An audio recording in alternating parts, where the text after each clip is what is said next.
회당에서 나와 곧 야고보와 요한과 함께 시몬과 안드레의 집에 들어가시니 시몬의 장모가 열병으로 누워 있는지라. 사람들이 곧 그 여자에 대하여 예수께 여짜온데 나아가서 그 손을 잡아 일으키시니 열병이 떠나고 여자가 그들에게 수긍이 됩니다.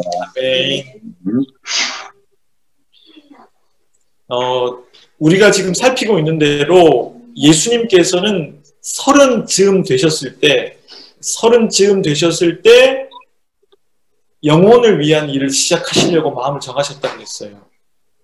그러니까 본인이 어쩔 수 없이 살게 된 나사렛이라고 하는 동네에서 가족들에게도 말할 수 없었을 테고, 그는 영혼을 위한 일을 위해서 남쪽으로 여행을 가셨다가 남쪽 여행을 마무리하시고 북쪽으로 다시 오셔서 갈릴리에서 복음을 전하는 영혼을 위한 일을 시작하셨다고 그랬습니다. 그 순서를 우리가 마가복음을 보면서 살피고 있는데, 아마도 이 마가복음의 순서는 시간 순서였을 거라고 보는 게 합당할 것입니다. 마가의 시간 순서가 합당하다면 예수님이 갈릴리로 오셔서 하셨던 일의 첫 번째는 복음을 선포하는 것이었습니다. 복음이 무엇인지를 먼저 선포하는 게 상식적으로도 맞는 일이겠죠. 복음이 이거다 라고 선포하셨습니다. 복음을 선포한 뒤에 예수님은 사람을 택하는 걸 먼저 하셨습니다. 사람이 필요했습니다. 4명의 제자를 먼저 부르신 걸로 되어져 있습니다. 그리고 우리가 지난주에 살펴본 대로 예수님께서는 이제는 데뷔하셨어요. 설교자로. 그리고 한 사람의 선지자로 데뷔하신 게 지난주의 일이었어요. 어디였습니까? 가버나움. 가버나움으로 가셔서 설교자로 데뷔하셨어요. 근데 그 설교는 성공적이었습니다. 많은 사람들이 서기관들과는 다른 예수님의 권위를 느꼈거든요. 근데 거기서 그치지 않았습니다. 말씀으로 선포되는 그곳에는 성령의 역사가 있거든요. 성령의 역사가 있는 곳에는 말씀의 역사가 있고, 그렇기 때문에 말씀이 말씀대로 선포되는 그곳에서 귀신 들린 사람이 가만히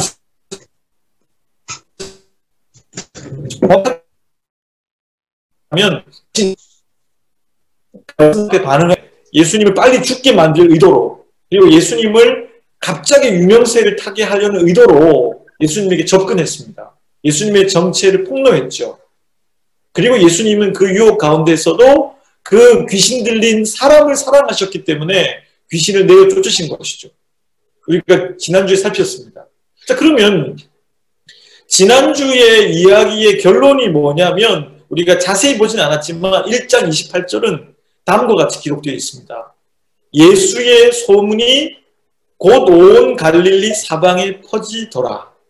결국엔 가버나움에서의 예수님의 데뷔 설교와 선지자로서의 데뷔하신 사건은 어떤 결과로 나왔냐면, 예수님의 이름이, 예수님의 소문이 갈릴리 사방에 퍼져버렸다는 거예요. 여러분, 이게 좋은 일일까요? 좋지 못한 일일까요? 예수님 입장에서. 이 문장이 의미하는 바가 무엇일까요? 여러분, 예수님께는 유혹이 됐을 거예요. 이 말 자체가.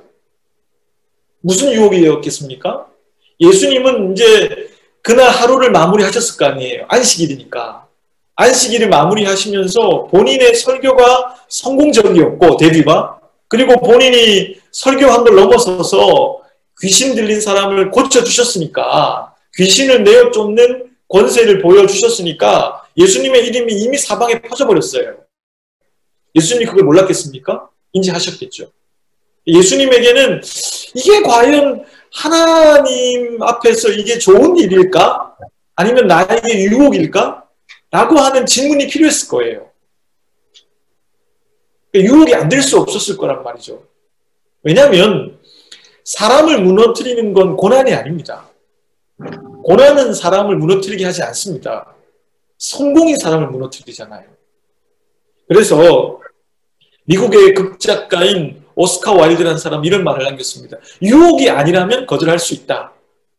유혹을 이길 수 없다는 말이잖아요.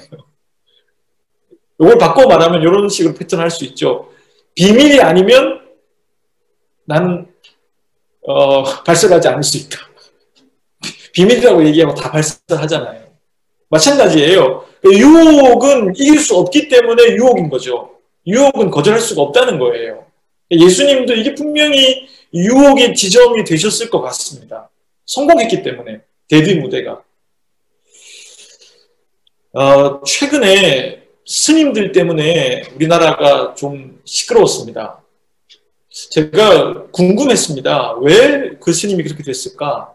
궁금하던 차에 이번에 중앙일보의 1월 5일자에 실린 기사 내용인데요. 제가 그걸 부분 인용해서 좀 말씀드리려고 합니다. 우리 친구들은 목사님이 왜 스님 얘기를 하시나 그럴 수 있지만 또 귀담아 들을 이야기가 있을 테니까 한번 들어보려고 합니다. 중앙일보의 이 기자가 본인도 이 글을 썼던 게 최근에 이 스님들의 논란 때문에 이 글을 쓴 것 같아요. 의도적으로. 그래서 보니까 형각 스님이라는 분이 계셨어요. 여러분 아시죠? 근데 이 기자가 출판계에 능통한 기자입니다. 이 기자가 이렇게 썼어요. 출판 업계에서 3가지 조건만 갖추면 밀리언셀러, 즉 100만 부를 팔 수 있는 작가가 나온다는 거예요. 3가지 조건이 있습니다. 첫 번째는 독신의 수도자여야 돼요. 독신의 수도자. 저는 이미 틀렸습니다. 두 번째는 인물이 출중해야 돼. 외모가. 출중해. 세 번째가 뭔지 아세요? 학벌이 좋아야 돼. 최소한 하버드나 서울대 나온 사람일 경우에 100만 부 찍을 수 있다는 거예요. 3가지 조건만 갖추면. 그 사람들이 찾았던 사람이 누구냐? 형각 스님이었습니다. 형각 스님이 숭산 스님이라고 하는 분에 의해서 불교로 귀의하게 돼요. 하버드에서. 그래서 화계사로 가서 스님이 됐습니다. 이분이 출판업자들의 간곡한 러브콜에 의해서 책을 쓰게 됐잖아요. 그 책이 100만 부가 팔렸습니다. 실제로. 이분이 한 권의 책을 쓰고 100만 부가 팔리고 강연을 다니고 하면서 엄청나게 알려진 사람이 돼버린 거예요. 이분이 본인을 지키기 위해서 그렇게 유명해졌는데도 여러분 스님들은요. 하한거와 동한거를 계속 잘해야 돼요. 아무도 나오지 않고 100만 부면 수행해요. 침묵으로. 50일씩 막 수행합니다. 그걸 하는데 이분이 책을 100만 부 팔고 나서도 32번이나 빠지지 않고 하한거와 동한거를 하셨어요. 자기를 지키기 위해서. 그런데 이분의 현각 스님의 스승이었던 숭산 스님이 이렇게 말했습니다. 자네는 한국어를 배우지 마라. 이분이 한국에서 스님이 됐는데 왜 스승이 한국어를 배우지 말라고 할까 궁금했답니다. 아니 스님 제가 한국어를 안 배우면 어떻게 포기할 수 있습니까? 얘기했답니다. 그랬더니 숭산 스님이 이렇게 대답했다고 합니다. 자네가 한국어를 배우면 사람들이 자네를 그냥 두겠는가? 결국에 한국어를 배웠고 한국어로 책을 썼고 결국에는 숭산 스님이 우려한 대로 그런 일이 벌어지고 말았죠. 이분이 하루는 하한거를 마치고 산에서 내려오는데 절 앞길에 형각 스님 하한거 축해제라고 하는 플랜카드를 보게 돼요. 스님에게 하한거를 마치고 돌아왔는데 플랜카드가 걸린다는 게 무슨 말이겠어요? 얼마나 부끄러웠겠습니까? 그걸 깨달은 이 형각 스님이 2009년도에 돌연 한국을 떠나 독일에 가서 조그마한 선방을 차리고 회개하고 참회하는 삶을 살게 돼요. 이 형각 스님이 남긴 말이 있습니다. 바로 이 말이에요. 나는 그동안 한국에서 연예인으로 살았다. 이분이 이 말을 한 뒤에 최근에 문제가 되고 있는 그 스님, 해민 스님에게 바로 질타를 날렸습니다. 스님, 연예인처럼 살지 마십시오. 여러분, 이분이 2009년도에 돌연 독일로 사라지자 출판업계는 또다시 한 명의 베스트셀러 작가를 찾습니다. 보기 좋게 어울렸던 사람이 해민 스님이었습니다. 그분 역시 3가지 조건을 다 갖추고 있죠. 독신이죠. 인물이 출중합니다. 하버드 출신이에요. 이 스님을 2009년에 발굴해서 책을 쓰게 만듭니다. 저도 책을 읽어봤는데요. 해민 스님 책이 좋더라고요. 그때 읽었던 책들이. 하지만 혜민 스님은 결국에는 이 형각 스님이 일찍 깨닫는 걸 깨닫지 못한 거죠. 결국에는 본인의 마음에서 가라고 하는 그 길과 다른 대중들이 원하는 삶 사이에서 연예인을 택한 거예요. 연예인처럼 살지 말라는 게 그런 의미가 아니겠어요? 내 마음의 자긍심으로 내 인생을 살아가는 길이 있고 다른 사람이 나를 얼마나 인정해주고 유명세를 갖고 있느냐에 따라서 내 인생을 선택하는 길이 있어요. 후자의 길이 바로 연예인이죠. 내 마음이 그러해야 되겠다라고 비추어주는 대로 살아가는 건 구도자예요. 하지만 내 마음이 이렇게 가라고 하는 그 길을 가는 게 아니라 다른 이들이 원하는 대중이 기뻐할 길을 선택하는 것은 연예인이죠. 결국에는 혜민 스님은 그렇기 때문에 이 형각 스님의 외침에 따르지 못했던 것이죠. 결국에는 지탄의 대상이 되어버렸잖아요. 제가 누구를 폄하하기 위해서 이런 얘기를 하는 게 아닙니다. 결국에는 예수님도 똑같은 위기에 지금 처해 있는 거예요. 다르지 않습니다. 예수님도 갈릴리에 소문이 나버렸고 퍼져버렸기 때문에 예수님에게 어떤 유혹이 있을지 우리가 짐작할 수 있는 것이죠. 자, 그런데 예수님에게 닥친 다음에 오늘 읽었던 본문의 내용은요, 예수님이 원하는 방향으로 흘러가지 않았습니다. 예수님께서 오늘 본문에 따르면 회당을 나와서 시몬과 안드레의 집에 들어가셨잖아요. 이렇게 기록되어 있어요. 실제로 가보니까 그 회당, 가버나움에 있는 회당과 베드로의 집에, 지금도 베드로의 집터가 남아있거든요. 저는 못 가봤는데 그 기록을 보니까 바로 앞이에요. 생생해지죠. 예수님께서 가버나움의 회당에서 설교하고 귀신을 내어 쫓은 뒤에 바로 나오셔서 시몬과 안드레의 집에 들어가셨다고 기록되어 있어요. 그럼 궁금해집니다. 왜 그러면 시몬과 안드레의 집이라고 기록했을까? 야고보와 요한이 들어갔다고 기록되어 있어요. 야고보와 요한은 손님이니까 그렇게 기록할 수밖에 없었을 거 아니겠어요? 당시에 이 문화적 배경을 찾아보니까 당시에 이 결혼한 자녀들이 어떻게 살았는지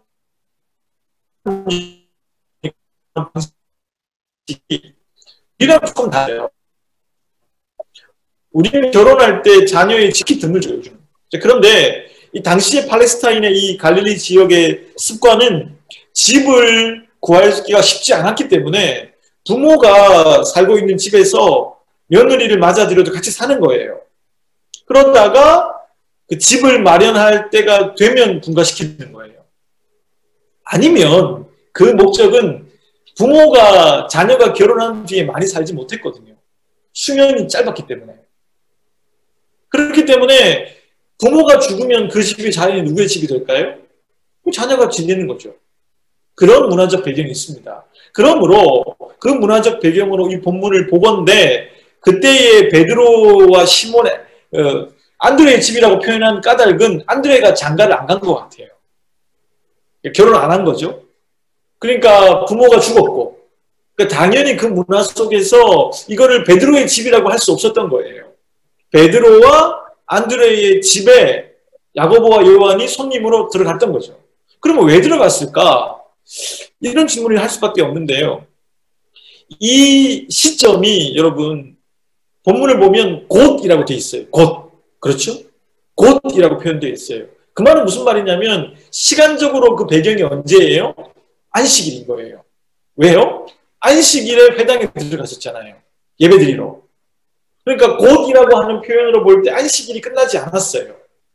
그걸 우리가 알 수 있는 게 본문 32절에 따르면요. 저물어 해질 때라고 기록되어 있어요. 다음 주 살펴볼 문장에서. 저물어 해질 때가 그 다음 시간대거든요. 여러분 안식일은요. 금요일 날 해질 때 시작해서 토요일 날 해질 때 끝나요. 만 하루 동안. 그러니까 32절을 보니까 해질 때가 32절에 나오니까 당연히 그 앞의 사건은 안식일에 포함되는 거죠.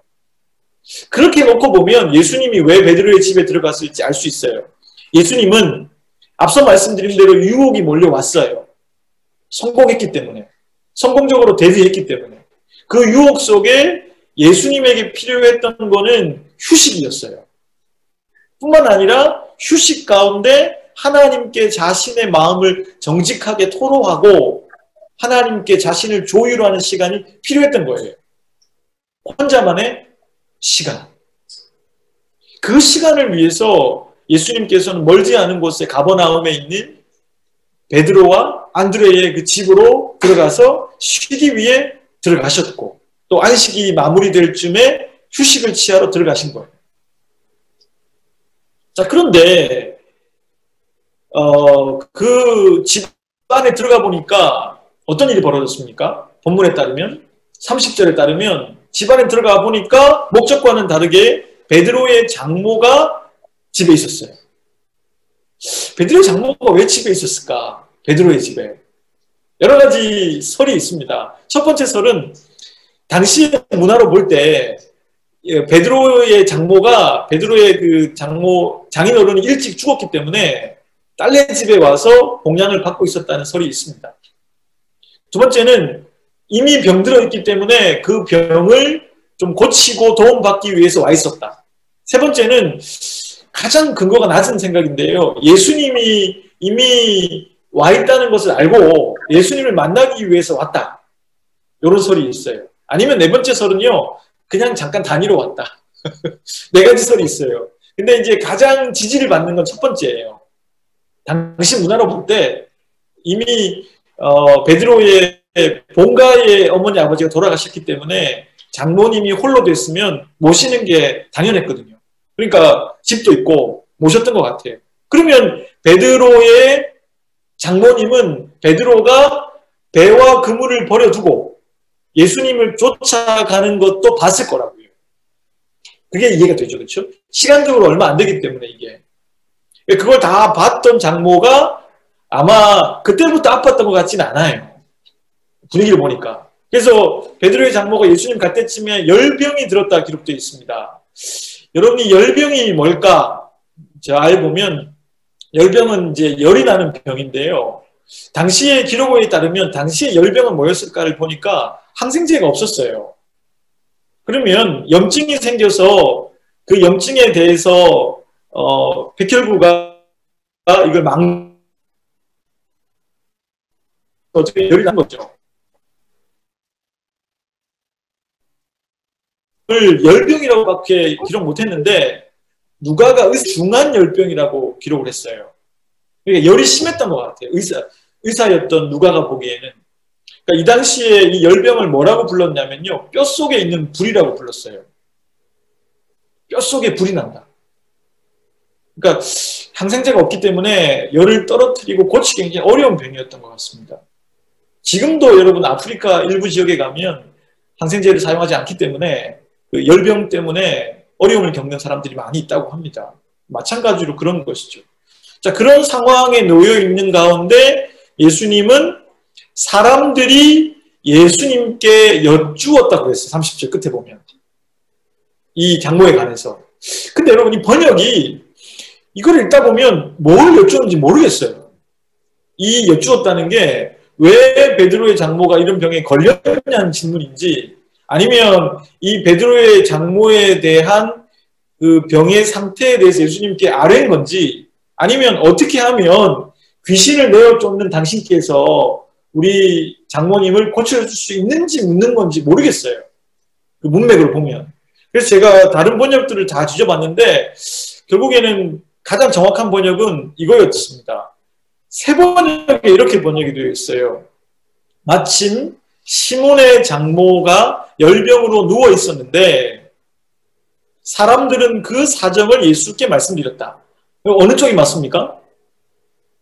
결국에는 어떻게 하면 고쳐줄까를 물은 게 아니고 왜 그런 병이 걸렸는지를 물은 게 아니라 그 사람들이 예수님께 말했던 건 장모가 열병으로 누워있는 그 상황 자체를 설명한 거예요. 그러니까 이걸 설명한 사람들은 누구였다고 볼 수 있습니까? 그러면 베드로의 아내 아니면 베드로 아니면 뭐 안드레 정도 이 정도의 사람들이 이 상황을 알 거기 때문에 예수님께 그 사정을 말씀드렸다는 의미가 됩니다. 번역을 이렇게 하는 게 더 좋았는데 여쭈었다는 그 번역 자체가 조금 혼동을 낳게 하긴 합니다. 어쨌든 이렇게 사정을 알려드린 뒤에 예수님께서 어떻게 하셨냐면 그 베드로의 장모의 손을 잡았습니다. 손을 잡는다는 것은 굉장히 사랑스러운 표현으로 그에게 다가간다는 뜻하죠.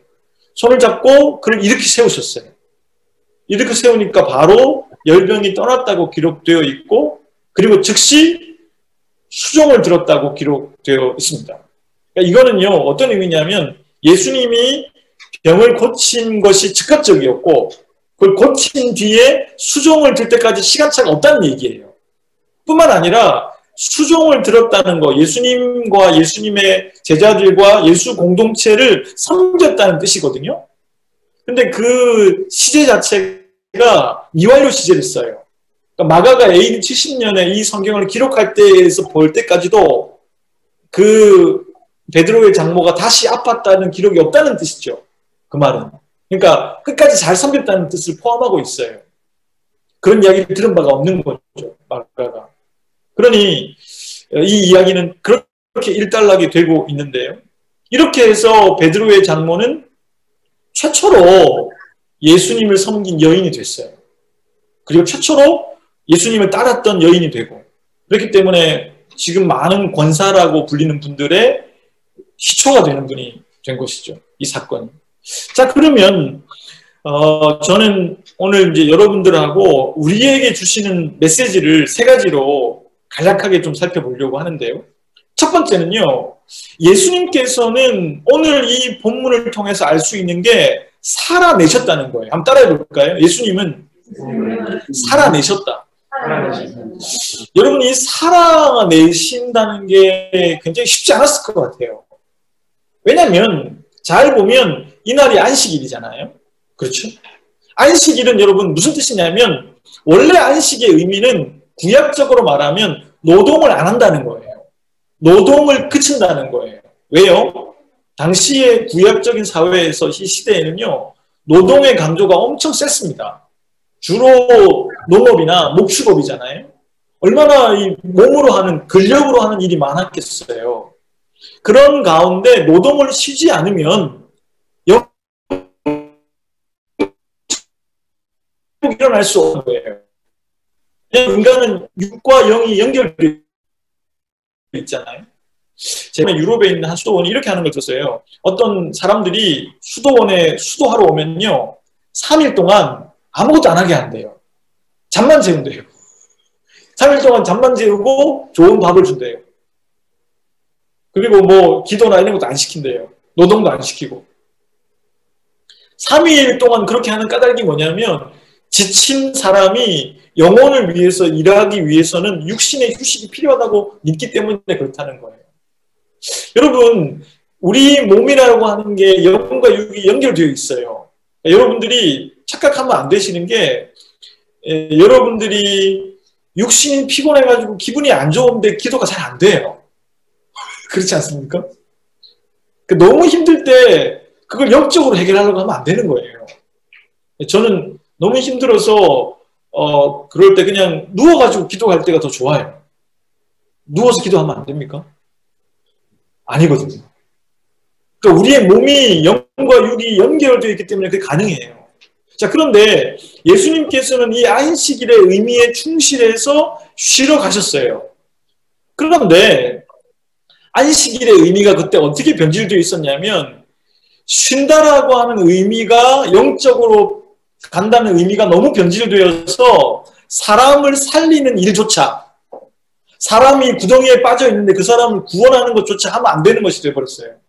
613개의 율법의 조항들이 사람들이 만든 것들로 하나님의 본래 안식일의 의도를 벗어나게 해버렸어요. 그래서 예수님은 안식일에 사람을 고치는 것조차도 많은 바리새인들의 힐난을 받으셨잖아요.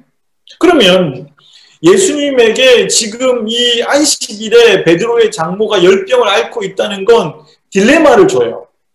어떤 딜레마를 주냐면 두 가지 측면에서 그렇습니다. 첫째는 지금 귀신을 내어 쫓고 왔잖아요.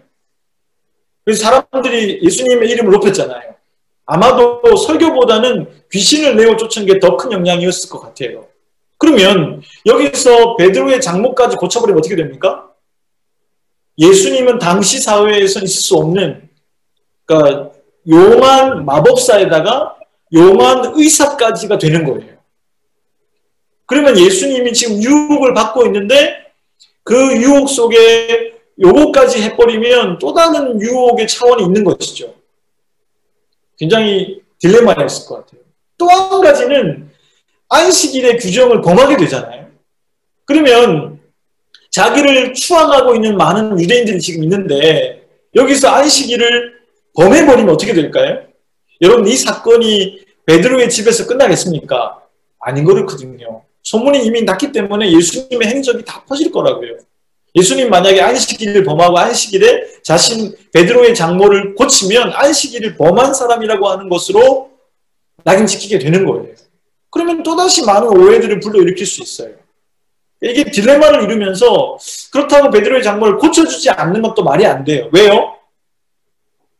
예수님이 선택하신 방법이 사랑이잖아요. 세상을 바꾸는 방법이. 그것과 위배됐을 거예요. 그러니까 이걸 이러지도 못하고 저러지도 못하는 상황에 놓이게 된 것이죠. 그럼 여러분, 그럴 때 어떻게 해야 될까요? 여러분들은 어떠세요?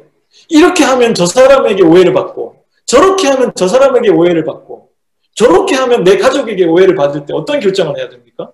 그럴 때가 있잖아요. 인간으로 살아갈 때. 모든 게 딜레마에 빠져 있을 때가 있다고요. 그럴 때 우리 예수님은 단순해지셨던 것 같습니다. 어떻게 해요? 지난주 살펴본 대로 예수님은 화석화된 굳어버린 말씀을 지키는 문자주의자가 아니었잖아요. 그러니까 안식일에 사람을 구하는 것이 옳으냐 라고 하는 문장을 남기셨잖아요. 예수님의 마음속에는 말씀대로 살아가겠다는 마음밖에 없었던 거예요. 다른 사람들이 나를 오해할까 봐 그런 생각은 다음이고, 다른 사람들이 나를 또 추앙할까 봐 그것도 다음이고, 다른 사람들이 나를 안식일을 범한 사람으로 폄하할까 봐 그것도 다음 일이에요. 중요한 건 뭐였습니까? 그분의 말씀을 조차 내 마음이 이렇게 해야 한다라고 하나님 앞에서 옳다라고 느껴지는 그것대로 살아가는 것이 최선의 삶이라는 걸 예수님은 하시고, 한마디로 연예인처럼 살지 않고 구도자의 삶을 살아가셨던 분이 바로 우리 예수님이세요. 여러분, 올바른 설교를 하기는 그렇게 어렵지 않을지 몰라요. 말씀이 있기 때문에. 그러나 그 설교를 한 뒤에 그 설교자가 내려와서 제대로 살아갈 수 있느냐의 문제는 다른 문제예요. 좋은 책을 쓸 수 있을지 모르겠어요. 그러나 그 책을 쓴 대로 살아가느냐 못 가느냐는 시간이 걸려요. 죄송하지만 그 스님이 결국에는 그것을 이기지 못했기 때문에 그분의 책이 이제는 어떻게 됐겠어요.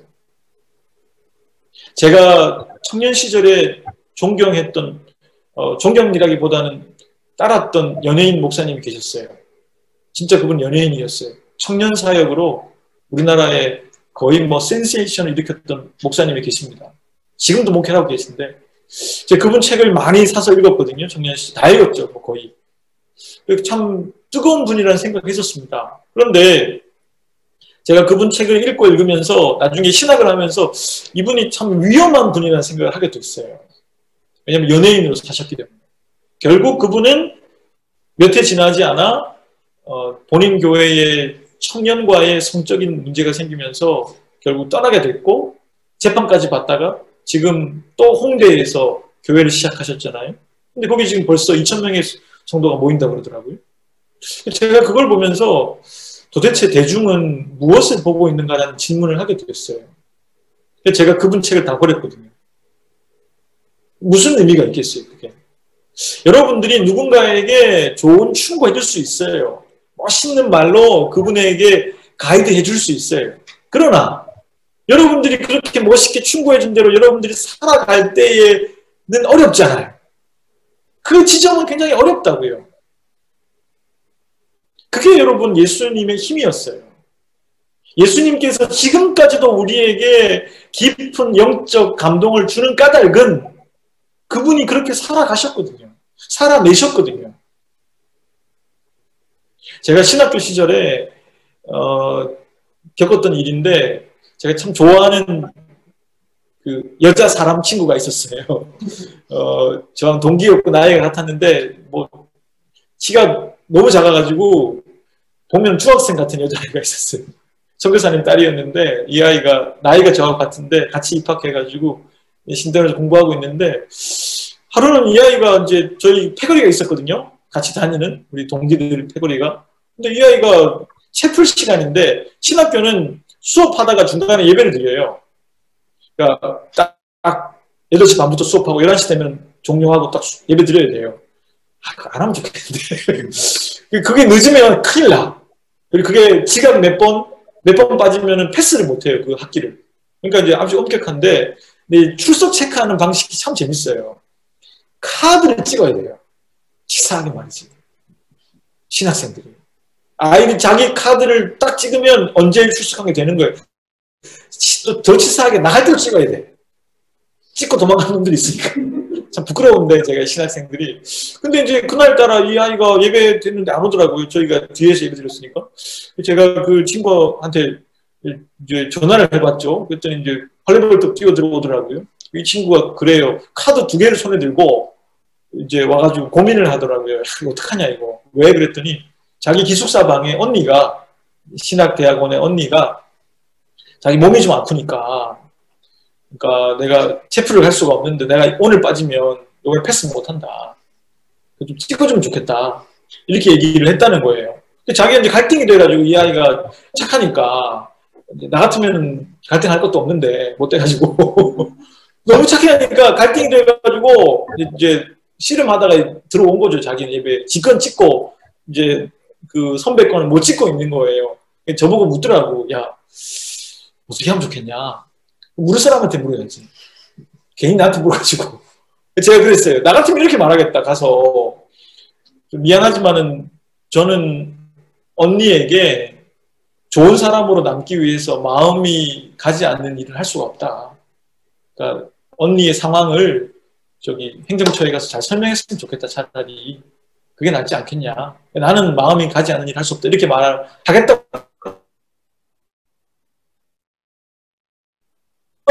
했던 제 친구가 나버리더라고요. 카드를 들고 얘기할까봐. 그건 내가 하는 소리지. 또 가서 또 얘기를. 결국에는 이 친구가 그 선배에 가서 그대로 얘기하고 온 거예요. 나중에 이제 내가 체프를 끝나고 물었어요. 어떻게 반응하더냐고. 그랬더니 그 친구가 그러더라고요. 그렇게 얘기했더니 뭐 얼굴은 안 좋았는데 뭐 괜찮다고 그렇게 얘기하더라고요. 두 사람의 관계가 그 뒤 어떻게 되는지는 모르겠어요. 하지만 많은 경우에 우리에게 찾아오는 말씀대로 살지 못할 유혹은요. 이렇게 와요. 그러니까 우리가 이길 수 있을 만한 유혹이 아니라니까요. 이길 수 없을 것 같은 유혹이 온다니까요. 정황적으로. 그렇기 때문에 여러분 말씀을 가지고 말씀대로 살아간다는 건 굉장히 어려운 일이에요. 하지만 말씀대로 살아내지 못하면 우리에게 아무 힘이 없다는 것이죠. 여러분 예수님께서 그걸 보여주셨다는 것을 기억하시면 좋겠습니다. 두 번째는 여러분 이 병에 관한 바른 생각을 좀 해봐야 되는데요. 이 신학적으로 예수님이 병을 고친 거는 논란이 됐었어요. 계속. 특히 불트만이라고 하는 이 예수님의 역사적 예수를 추적했던 불트만이라고 하는 신학자. 그 사람 뒤에 나온 신학자들은 예수님의 역사성을 찾았거든요. 증거들을. 그러니까 역사적 예수를 찾는 사람들에 의해서 예수님이 환자를 고친 것이 이게 사실일까? 라고 하는 사실성의 문제를 점검하기 시작했었어요. 신학적으로. 그게 또 그도 그럴 것이 예수님이 잘 보면 십자가로 가시는 그 지점부터는 예수님이 병 고치는 이야기 안 나오잖아요. 사역 초반에만 나옵니다. 그러니까 이거는 좀 날조된 것 같다.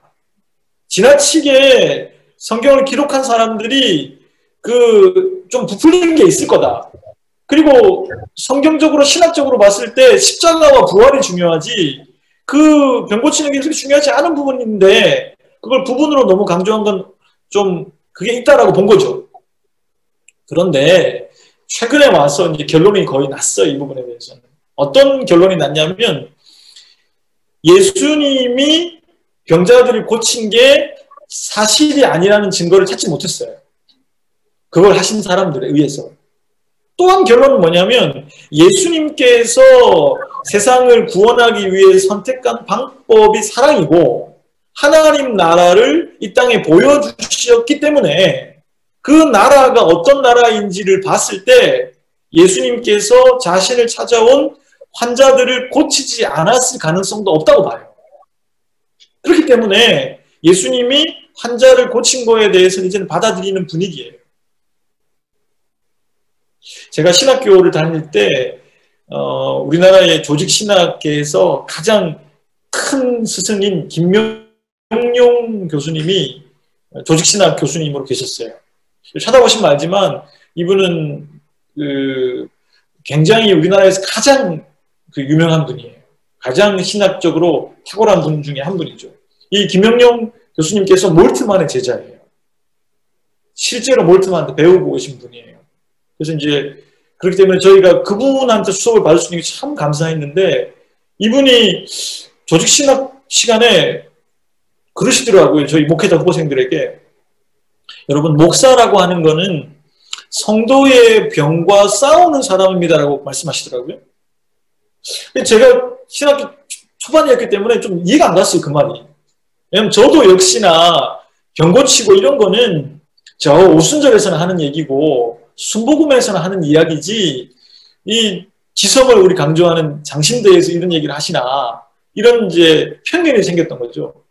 근데 나중에 그 교수님이 왜 그런 얘기를 했는지 제가 차차 알게 됐어요. 병에 대한 생각을 하게 된 거죠. 그러니까 병과 싸우는 게 목사라고 하는 말의 의미는 이런 거죠. 예수님이 사람을 고치실 능력이 있다는 걸 믿는 거예요.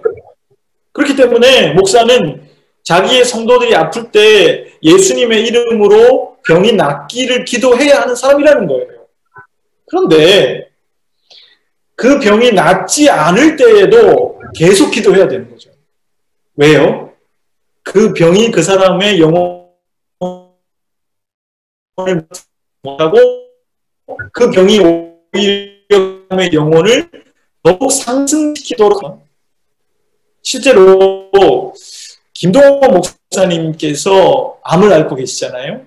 이분이 날마다 기막힌 새벽으로 정말 본인에게 생명이 붙어있는 한 그 날마다 기막힌 새벽을 해내고 있는데 그분이 작년에 CBS의 한 뉴스 프로그램에 출연해서 인터뷰하는 도중에 이런 얘기를 하셨어요.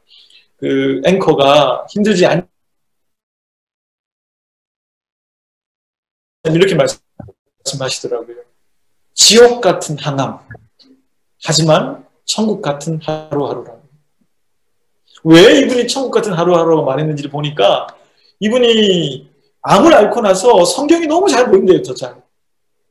본인이 건강할 때 보이지 않던 성경의 구절구절의 의미가 행간이 읽어진다는 걸 말씀하시더라고요.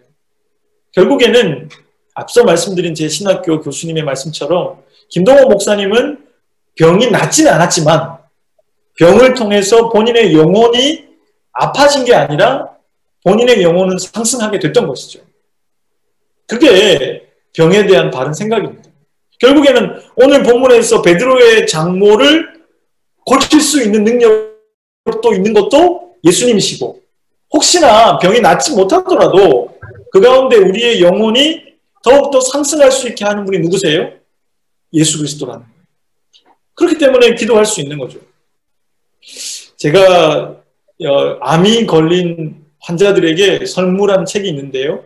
이혜인 수녀님이 암에 걸리셨잖아요. 암에 걸려서 회복되고 쓴 시집인데 이 시집에 보면 이런 서문이 나오는 제가 한번 읽어보겠습니다.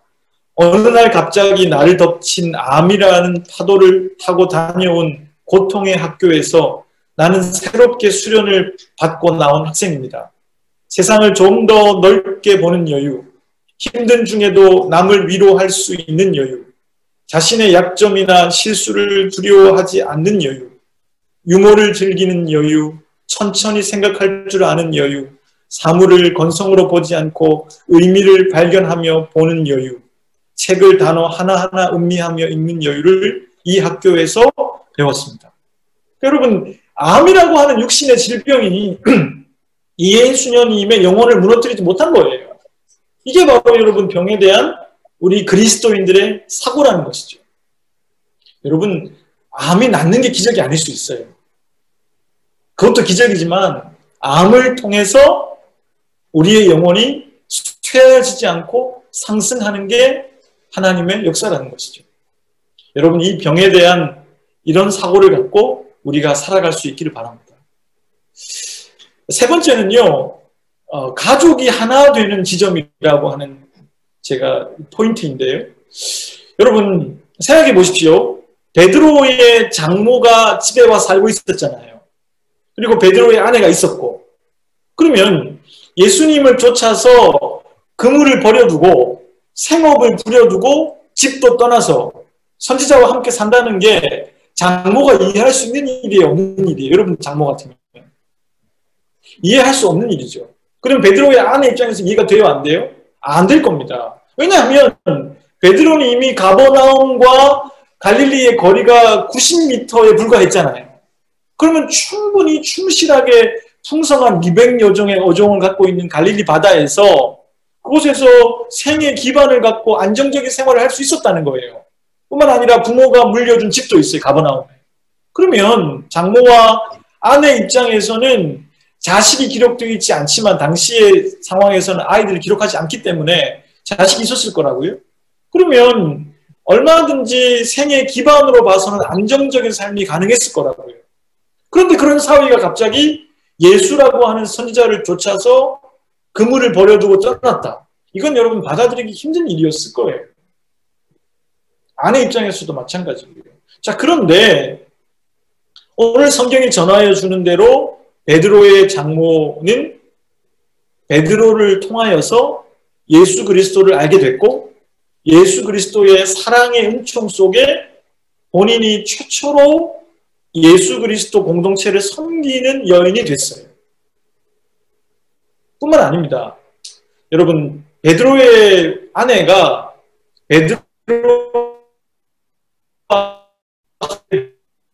기록이 있습니다. 우리가 다른 사도들과 주의 형제들과 대바와 같겠느냐. 바울이 자신의 이야기를 하면서 베드로를 인용하는 거예요. 베드로가 아내와 함께 복음을 전했다는 것이죠. 그러니까 나중에 클레멘트라고 하는 초대교회의 기록자의 기록을 보면 베드로의 아내가 먼저 순교했다는 기록이 밝혀졌어요. 그러면 베드로의 그 선택은 결국에는 장모와 아내 입장에서는 매우 현실을 모르는 선택 같았지만 나중에 베드로의 장모도 그랬고 베드로의 아내도 그랬고 함께 그 일에 참여하는 사람들이 되었다는 뜻이에요. 이게 뭘 의미할까요? 가족이 어떤 지점에서 하나가 될 수 있을까요? 여러분, 저도 가족을 이루며 살고 있지만 생각에서 하나가 되기 어렵습니다. 그렇지 않던가요? 그리고 마음에서도 온전한 하나가 되기는 어렵습니다. 유사하긴 해도 온전히 하나가 되기는 어렵습니다. 어디에서 하나가 될 수 있을까요? 그 지점은 어디인가요? 바로 내가 인간으로서 연약하기 연약한 존재라고 하는 것, 그리고 제대로 살기 위해서 자기 싸움을 나도 싸우고 있고 너도 싸우고 있구나라는 생각 속에서 우리가 하나님을 믿는 사람으로 살아야 되겠다. 거기서 하나가 되는 거죠. 다른 지점에서 하나가 되는 것이 아니라는 뜻입니다. 그러므로 우리가 제대로 우리의 삶을 살아가려고 하면 할수록 우리는 어떻게 될까요? 가족 안에서 연대와 하나됨이 일어나게 되는 것이죠. 베드로의 가정이 바로 그걸 말해주고 있습니다. 사랑하는 여러분, 오늘 예수님의 말씀을 통해서 우리는 어떻게 살아야 할지를 배우게 되었습니다. 그것은 연예인처럼 살아서는 안 되는 것이죠. 다른 사람에게 만족을 주기 위해서 내 삶의 행로를 결정해서는 안 된다는 것입니다. 내 마음에 남겨있는 말씀과 하나님과의 대화를 통해서 내 마음이 그러해야 한다는 것으로 나아가야 되지, 많은 오해와 여러 가지 경우의 수 때문에 그들에게 만족을 주는 삶을 선택해서는 안 된다는 걸 말씀해 주고 있습니다. 두 번째는 우리에게 언제든 병이 찾아올 수 있습니다. 우리의 가족들에게도 병이 찾아올 수 있습니다. 그때 우리는 믿음으로 병을 고쳐달라고 기도할 수 있습니다. 그건 은사주의자들의 전유물이 아닙니다. 우리도 믿음으로 기도할 수 있어요. 하지만 더 큰 믿음은 그것이 낫지 않아도 우리의 영혼이 그 병 앞에서 무너지지 않는다는 걸 우리가 깨닫는 게 바로 병에 대한 바른 생각이라는 것이죠. 세 번째는 어떻게 살아야 할까요? 주님이 우리에게 주신 가족들과 함께 다른 이유 때문이 아니라 하나님을 믿는 그 일 때문에 하나가 되고 마음을 합해서 함께 달려가는 그런 사람들이 되는 것. 그게 하나님이 여러분들에게 가정을 주신 까닭이라는 것입니다. 저도 여러분들 이번 설 명절을 가족 안에서 그러한 진지한 하나됨으로 서로 축복하며 보낼 수 있기를 바랍니다. 우리 같이 기도하겠습니다.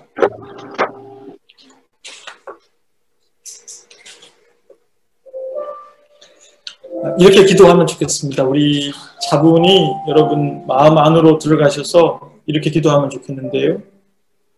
하나님, 저희들도 수많은 오해와 편견 속에서 마감할 때로 말씀대로 살아가게 해 주십시오. 그리고 병을 고치신 예수님에 대한 바른 생각을 갖고 아플 때 그 마음을 갖고 기도하게 해 주십시오. 또 저희들에게 주신 가정이 하나님을 믿고 따르는 그것으로 진정 하나가 되게 해 주십시오.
하나님, 예수님께서는 분명 말씀대로 살아가는 곳에서 여러 가지 오해의 가능성이 있었습니다. 그러나 예수님은 사람들에게 맞추는 삶이 아니라 말씀대로 자신의 내면이 외치는 대로 살아가셨습니다. 저희들이 살아가야 할 지점도 그와 같을 텐데 저희들이 다른 사람들에게 만족을 주기 위해서가 아니라 말씀에 저희들을 맞추게 해 주십시오. 그리고 혹 아픔이 오고 병이 올 때 기도하게 하시고 병을 고칠 수 있는 예수님의 능력을 믿게 해 주십시오. 혹 병이 낫지 않을 때에는 병을 통해서 하나님이 나에게 무엇을 주시려고 하는지 생각하게 하시고 믿음을 잃어버리지 않도록 도와주십시오. 각 가정 안에서 배우자들끼리 그리고 자녀들과의 관계 속에서 하나님을 믿는 믿음 안에서 진정한 일치와 하나됨과 인간으로서의 좋음을 경험할 수 있게 도와주십시오. 예수 그리스도의 이름으로 기도드립니다. 아멘.